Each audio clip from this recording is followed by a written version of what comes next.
Vous vous rappelez de la dernière fois où vous avez mangé un bon cassoulet? Sûrement entre amis, dans une ambiance festive. Bon, ça nous manque, hein. Sauf que l'ambiance devait être festive aussi dans vos intestins. Les flageolets, les pois chiches, les lentilles riment souvent avec ballonnement et flatulence. Mais saviez-vous qu'une cuisson bien maîtrisée peut limiter cet inconvénient? C'est le but de ma thèse, cuire mieux pour péter moins.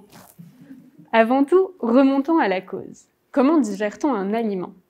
Dès la mastication, chaque constituant est réduit en plus petites unités, utilisables par le corps. Chez les légumineuses, on trouve notamment des protéines, et ce sont elles qui m'intéressent. On découpe ces protéines grâce à nos ciseaux biologiques, autrement dit nos enzymes. Sauf qu'à l'état cru, les protéines sont repliées sur elles-mêmes. Cette structure bien solide est difficilement accessible pour nos enzymes. Donc, pas de découpage possible et ça fait mal au ventre. Vous l'avez compris, c'est bien pour ça qu'on cuit nos flageolets.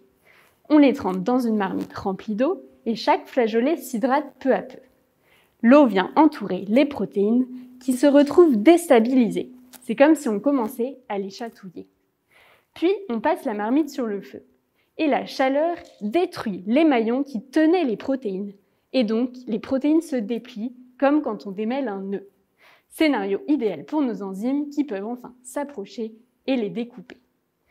Mais pourtant, ce passage en cuisine ne suffit pas toujours à bien digérer notre cassoulet. Parce qu'il y a mille et une façons de cuire. La température, le temps de cuisson, la quantité d'eau et j'en passe. Par exemple, j'ai regardé si toutes les températures de cuisson avaient vraiment la même efficacité. Et la réponse est non, car j'ai vu des protéines récalcitrantes. Elles possèdent des maillons plus solides que leurs voisines, ce qui leur permet de résister en formation pliée à plus haute température. Donc une cuisson classique à l'eau bouillante, très peu pour elles. Il faut monter à 120 degrés sous pression pour les faire trembler. Mais en même temps, plus on chauffe, plus les protéines ont tendance à former des liaisons avec leurs voisines, comme si elles s'attrapaient fermement par la main. Elles créent alors de gros amas qui deviennent des obstacles pour notre découpage. La température de cuisson idéale serait donc un compromis entre tous ces phénomènes thermiques. Dépliés, mais sans agglomérer. Après les protéines, je scrute les autres constituants de la graine, pour démasquer dans quelles conditions ils seront eux aussi au mieux découpés, puis digérés.